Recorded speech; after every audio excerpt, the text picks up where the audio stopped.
وصل صوتك. Ceux et celles qui sont venus en cette période, qui est une période de fête, donc un certain nombre de ceux qui constituent le groupe d'amitié autour de Scander, que je voudrais vraiment saluer et remercier beaucoup, parce que c'est vraiment de nos consuls, c'est le plus dynamique et on ne peut pas oublier Djerba quand on est à Tunis, parce que Scander nous rappelle toujours que Djerba c'est beaucoup plus que la Tunisie, c'est une marque en soi. Et donc, je voudrais vraiment vous remercier d'être là à ce moment de l'année. J'ai tenu, au bout de 3 mois de présence en Tunisie, à venir visiter les gouvernorats du Sud, à commencer par celui de Ménine. Monsieur l'ambassadeur, vous avez dit que Djerba est une marque en soi. Alors qu'est-ce que vous dites aux Français pour qu'ils reviennent à Djerba? Écoutez, Djerba c'est un lieu très sûr, c'est un lieu très accueillant, il y a des infrastructures formidables et je veux vraiment tordre le cou à l'idée selon laquelle aller en Tunisie serait dangereux. C'est pas plus dangereux d'aller à Djerba qu'aller à Nice ou à Paris ou à Berlin.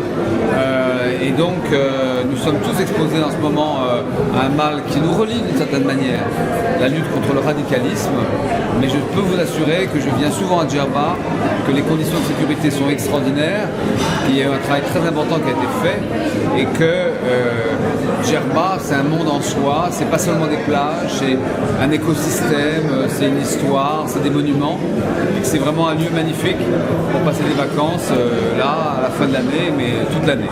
Vous êtes ici presque depuis septembre. Pendant ces 4 mois, comment s'était passé ces 4 mois pour vous en tant que metteur en scène, en tant qu'acteur?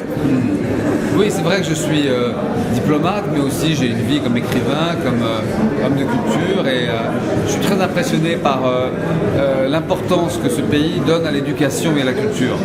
Il s'est construit sur une grande histoire, qui est une histoire culturelle, ici à Djerba, à travers des poètes, à travers des artistes, des musiciens, et puis l'éducation, qui était un système qui a été mis en place par Bourguiba au moment de l'indépendance, et qui fait que vous êtes un des peuples les plus éduqués du monde, avec le paradoxe qui est qu'il y a beaucoup de chômeurs diplômés, mais vous avez cette langue française, en plus de la langue arabe, votre langue, et puis d'autres langues, et une curiosité, une ouverture au monde que beaucoup de peuples vous envient, à tel point que vous avez réussi ce que les autres n'ont pas réussi en 2011, c'est-à-dire un changement de modèle politique pour aujourd'hui être à la tête d'une démocratie tout à fait exemplaire. Vous êtes aussi journaliste, alors que la presse française malheureusement a déclaré une sorte de guerre contre la Tunisie. Non, pas du tout. La presse française n'a pas déclaré de guerre contre la Tunisie. D'abord, la presse est libre, vous le savez, et heureusement, et la presse française, comme la presse tunisienne, fait son travail. Et donc, je peux vous assurer qu'elle écrit des choses très désagréables sur les banlieues françaises et donc sur la sécurité en France.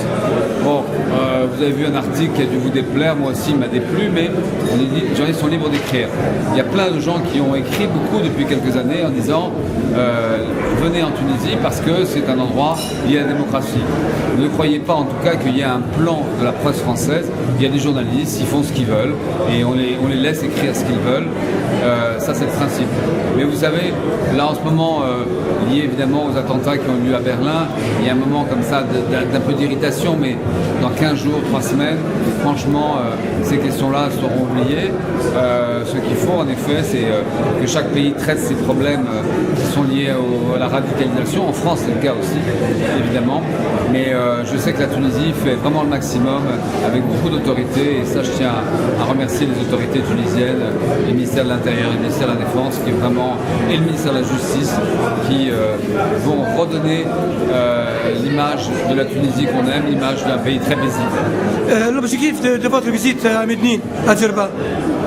Voir si on peut développer des échanges économiques à un autre niveau qu'aujourd'hui, voir comment cette région qui est très stratégique à la porte, à la frontière libyenne, à la porte de l'Afrique, avec ses 400 km de côte, voir comment cette région peut connaître un développement économique et lutter contre le chômage notamment, voir quel type d'investissement dans le domaine culturel on peut faire, créer une école française, peut-être certainement une alliance française, un centre culturel à la fois linguistique et culturel à Djerba. Voilà un certain nombre de projets, voir comment on peut relancer le tourisme, quelle action il faut faire, quelle action de communication pour faire revenir les Français, notamment à Djerba. Voilà quelques-uns des sujets, mais je reviens dans 2 mois, en février, et je vais faire des visites très régulières vraiment pour suivre les dossiers de coopération entre nos 2 pays. Comment s'est passée votre rencontre avec les Français résidant à Djerba? Écoutez, ce sont des compatriotes qui sont nombreux ici, qui sont très heureux d'y vivre, qui s'y sentent bien, qui ont fait le choix de Djerba. Et si l'on fait le choix, c'est que ce pays a évidemment beaucoup d'avantages par rapport à d'autres. Il n'y a pas que le soleil, il y a évidemment la chose la plus importante, c'est l'hospitalité tunisienne et l'hospitalité de cette île absolument merveilleuse qui est connue depuis l'Antiquité, mais qui est connue du monde entier.